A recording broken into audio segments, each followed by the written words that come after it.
News and educational একাডেমিতে আপনাদের প্রত্যেকে স্বাগতম জানাই। সিটেটের বিগত বছরের প্রশ্ন উত্তরের আজকের পর্ব নাম্বার 3 আজকে 2012 সাল থেকে শুরু হবে। আগের দিন দুটো ক্লাসে 2011 সালটা শেষ করেছি। আজকে 2012 সালের সিটেটের প্রিভিয়াস ইয়ারের প্রশ্ন উত্তর নিয়ে আলোচনা হবে। প্রথম প্রশ্ন কি বলা হয়েছে, বিকাশকে রূপদানকারী পরিবেশগত উপাদানগুলোর মধ্যে নিচের কোনটি অন্তর্ভুক্ত নয়? সঠিক উত্তর কী হবে প্রত্যেকে চেষ্টা করবেন এবং কত পাচ্ছেন অবশ্যই কমেন্ট করে জানাবেন। শিক্ষার গুণমান, শারীরিক গঠন, পুষ্টির গুণমান নাকি সংস্কৃতি? সঠিক উত্তর কী হবে? সঠিক উত্তর হচ্ছে শারীরিক গঠন, এটাই অপশন নাম্বার 2। কেন? তার কারণ হচ্ছে শারীরিক গঠন মূলত বংশগতি দ্বারা নির্ধারিত হয়, অন্যদিকে শিক্ষা, পুষ্টি এবং সংস্কৃতি হলো বাইরের উপাদান বা পরিবেশগত কারণ। আর একটা কথা বলে রাখি আপনাদেরকে, আপনারা যদি 2011 সাল থেকে 26 সাল পর্যন্ত প্রশ্নগুলো ভালোভাবে করে যান তাহলে আপার প্রাইমারি ক্ষেত্রে আপনার সমস্যা হবে না।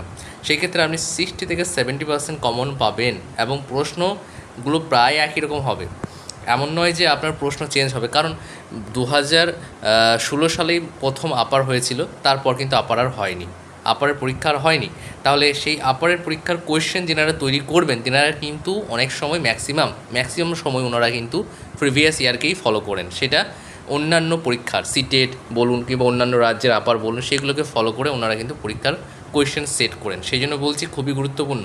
প্রত্যেক দিন সন্ধ্যা 7:30টার সময় ক্লাস কিন্তু পেয়ে যাবেন। তারপরে 2 নম্বর, সীমা প্রতিটি পাঠ খুব দ্রুত শেখে কিন্তু লিনার তা শিখতে বেশি সময় লাগে। এটি বিকাশের কোন নীতিকে নির্দেশ করে? সঠিক উত্তর কী হবে? সঠিক উত্তর হচ্ছে ব্যক্তিগত বৈষম্য। কেন? তার কারণ হচ্ছে প্রতিটি শিশুর বুদ্ধি, আগ্রহ এবং শেখার যে গতি সেটা কিন্তু আলাদা। একেই মনস্তত্ত্বের ভাষায় ব্যক্তিগত বৈষম্য বলা হয়। আর আগের দিন 2011 সালে যে লাস্ট প্রশ্নগুলো ছিল সেখানে অনেক ট্রিক্স নিয়ে আলোচনা করেছিলাম, যে কখন কোনো প্রশ্নের অপশানে যদি আপনারা দেখতে পান যে শাস্তি দেওয়া, মুখস্থ করা, পরিমাপ করা, এই সমস্ত যখনই বলা হবে সেগুলো কিন্তু উত্তর হয় না। আরও অনেক শব্দ আছে, সেই শব্দগুলো আপনারা খাতায় নোট করে নেবেন।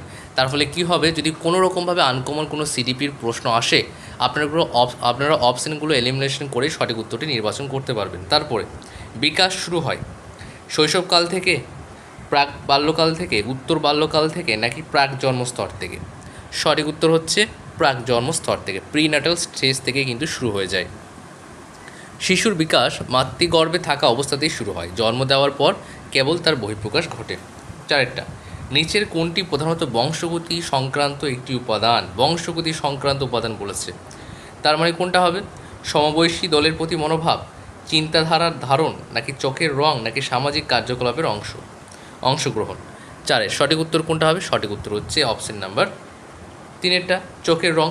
তার কারণ হচ্ছে বংশগতি সংক্রান্ত একটি উপাদান বলেছে, মানে বংশগতি, তাহলে বংশগতি একমাত্র চোখের রঙই হবে। চোখের রং, গায়ের রং বা শারীরিক গঠন সরাসরি বাবা মায়ের জিনের মাধ্যমে নির্ধারিত হয়। তাহলে সঠিক উত্তর অপশন নাম্বার 3। শিক্ষকদের পরামর্শ দেওয়া হয় যেন তিনারা শিক্ষার্থীদের দলগত কার্যাবলীতে মানে গ্রুপ অ্যাক্টিভিটিসে অন্তর্ভুক্ত করেন, কারণ শিক্ষণ এখানে লার্নিং সহজ করার পাশাপাশি এটি নিচের কোনটিতে সাহায্য করে? মূল্যবোধের দ্বন্দ্ব, অগ্রাসন, দুশ্চিন্তা, সামাজিকরণ। দেখুন এখানে অপশন এলিমিনেশন আপনি করতে পারেন। দেখুন তো, দুশ্চিন্তা তো হবে না, অগ্রাসন তো অ্যাগ্রেশন হবেই না, ভ্যালু, মূল্যবোধের দ্বন্দ্ব এই টাইপের শব্দ যখনই আসবে সেটা উত্তর হবে না। তাহলে পড়ে থাকছে কোনটা? সামাজিকরণ। সঠিক উত্তর হচ্ছে সামাজিকরণ।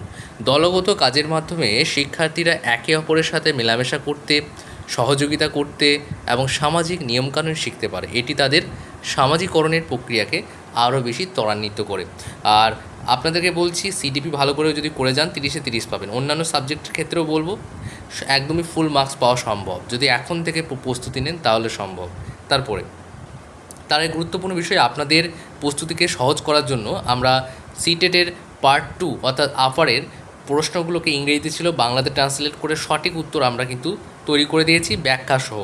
সায়েন্সের জন্য রয়েছে, আর্টসের জন্যও রয়েছে। যদি নিতে চান তাহলে আপনারা এই যে নাম্বারটি দেখতে পাচ্ছেন, নাম্বারটা আপনাদেরকে একবার আমি দেখিয়ে দিচ্ছি। এছাড়া আপনারা ডেসক্রিপশন বক্সে পেয়ে যাবেন 8945879829, অথবা আপনারা টেলিগ্রামে যুক্ত হয়ে যান, টেলিগ্রামের সমস্ত ডিটেলস পেয়ে যাবেন। তারপরের প্রশ্ন কি বলা হয়েছে দেখে নিন। 6টা, একজন শিক্ষার্থী তার সমবয়সী দলের প্রতি আগ্রাসী আচরণ করে এবং স্কুলের নিয়মকানুন মেনে চলে না। এই শিক্ষার্থীর কোন ক্ষেত্রে সাহায্যের প্রয়োজন রয়েছে? সঠিক উত্তর কী হবে? জ্ঞানমূলক ক্ষেত্র, মনসাচালক ক্ষেত্র, নাকি আবেগীয় ক্ষেত্র, নাকি উচ্চতর চিন্তন দক্ষতা? কোনটা দরকার? কোনটা দরকার? সঠিক উত্তর হচ্ছে আবেগীয়। আবেগীয় কেন? তার কারণ হচ্ছে আবেগীয় ক্ষেত্র হচ্ছে আমাদের অনুভূতি, আবেগ, মনোভাব এবং আচরণের সাথে যুক্ত আছে। যেহেতু শিক্ষার্থীর আচরণ, মেজাজের সমস্যা আছে, তাই তাকে এই ক্ষেত্রেই সাহায্য করতে হবে, সেটা হচ্ছে আবেগীয়। এরপরে পরের প্রশ্ন 7 নম্বর, পেঁয়াজের মতে জ্ঞানমূলক বিকাশের কোন স্তরে শিশু বস্তুর স্থায়িত্ব প্রদর্শন করে? সঠিক উত্তর কী হবে? আর পেঁয়াজের যে স্তরগুলো রয়েছে এখান থেকে একটা প্রশ্ন অবশ্যই কমন পাবেন, অর্থাৎ 30-এর মধ্যে 1 নাম্বার আপনি কমন পাচ্ছেনই। 29 নাম্বারের মধ্যে এবার আপনাকে সমস্ত কমনগুলোকে খুঁজে বের করতে গেলে সিটেটের পার্ট 2 এর সমস্ত প্রশ্নগুলোকে ভালো করে পড়তে হবে। তাহলে পেঁয়াজের মতে জ্ঞানমূলক বিকাশের কোন স্তরে শিশুর বস্তুর স্থায়িত্ব প্রদর্শন করে? সঠিক উত্তর হচ্ছে অপশন নাম্বার 1 সংবেদন সঞ্চালকমূলক স্তর, সেন্সরি মোটর স্টেজ। কেন? তার কারণ হচ্ছে জন্ম থেকে 2 বছর পর্যন্ত এই স্তরে শিশুরা শেখে যে কোনো বস্তু চোখের আড়াল হলেও তার অস্তিত্ব থেকে যায়, একে বলা হয় অবজেক্ট পার্মানেন্স বলা হয়। বেশ, তারপর 8 দেখে নেব।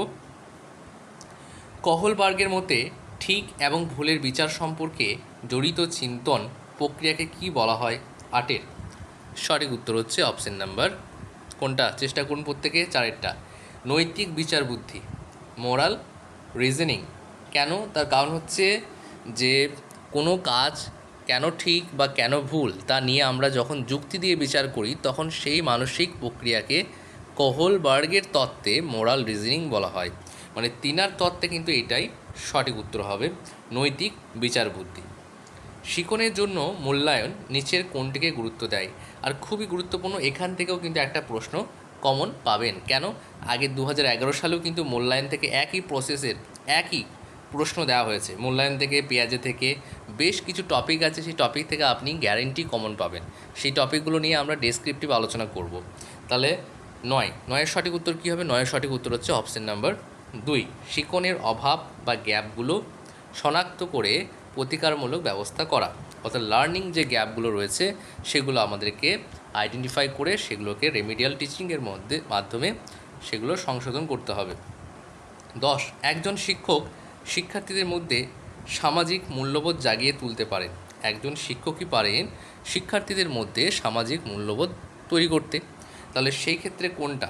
সেটা শিক্ষক সেটা কীভাবে করবেন? মহান ব্যক্তিদের সম্পর্কে বলে, নাকি শৃঙ্খলার বোধ জাগিয়ে তুলে, নাকি আদর্শ আচরণের মাধ্যমে নিজেকে উদাহরণ হিসেবে উপস্থাপন করে, নাকি তাদের ভালো ভালো গল্প শুনিয়ে? দেখুন, এখানে 4টেই অপশন মনে হচ্ছে ঠিক আছে, কিন্তু এর মধ্যে আপনি যদি একটু ভালো করে ভাবেন তাহলে দেখবেন 3টা একটু বেশি ঠিক। এখানে বাচ্চাদেরকে আপনি প্র্যাকটিক্যাল নিজের মাধ্যমে দেখাচ্ছেন, এটা সবথেকে উপযুক্ত। তারপরে 11 নাম্বারটা, ভাইগস্কি তত্ত্বে শিশুর বিকাশের নিচের কোনটির ভূমিকা সবচেয়ে বেশি রয়েছে? সবথেকে বেশি কোনটা? বংশগতি, সামাজিক মিথস্ক্রিয়া, একক প্রচেষ্টা, নাকি কেবল শারীরিক বৃদ্ধি? 11 সঠিক উত্তর কী হবে?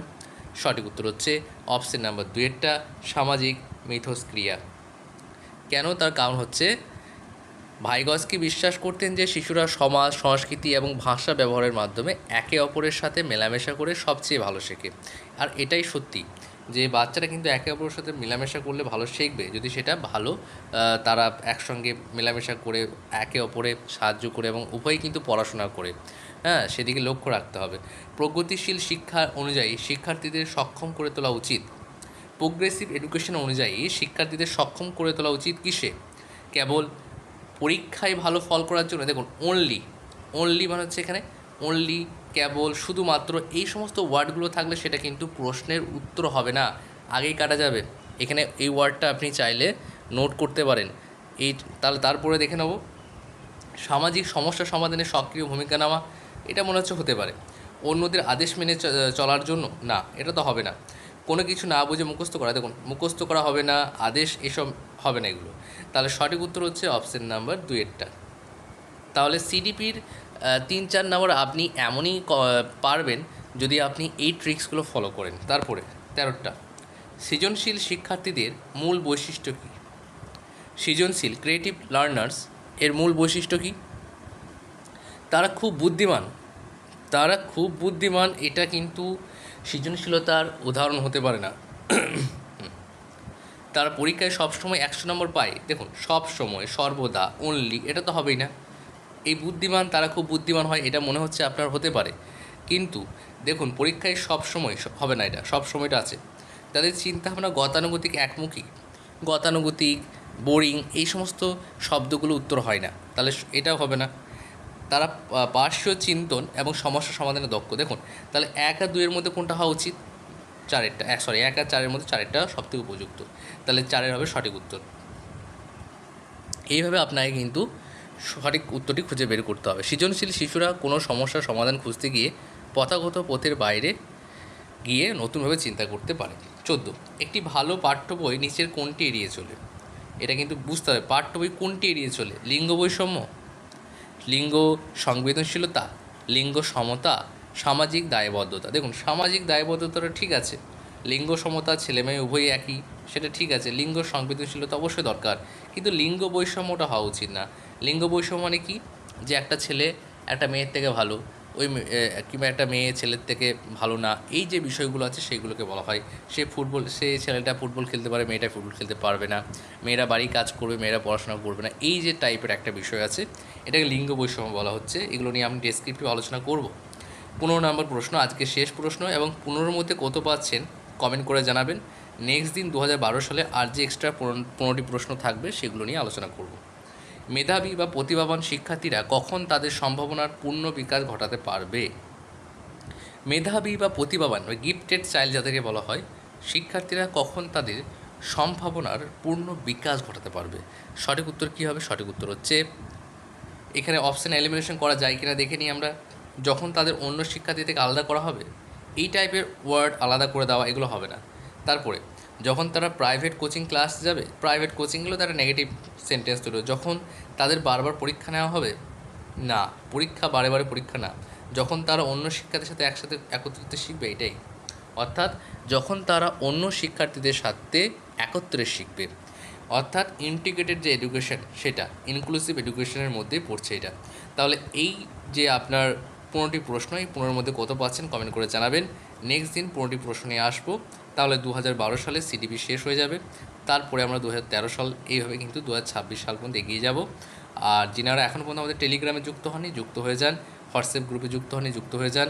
আর আপনাদের সুবিধার্থে এই বইটি খুব গুরুত্বপূর্ণ, এই বইটি আপনারা পারচেস করতে পারেন। আপনারা চাইলে সিঙ্গেল বইও কিন্তু পারচেস করতে পারেন, অথবা একসঙ্গেও নিতে পারেন, আপনাদের যেটা ইচ্ছে নিতে পারেন। কারণ সিটেটের পার্ট 2 এর কোশ্চেনগুলোকে ভালো করে যেতে হবে, না হলে কিন্তু আপারের ক্ষেত্রে পরীক্ষা টাফ হয়ে যাবে। আপারের পরীক্ষায় যদি ভালো করে কমন পেতে চান, তাহলে সিটেটের 2011 সাল থেকে 26 সাল পর্যন্ত প্রশ্নের ভূমিকা খুবই গুরুত্বপূর্ণ।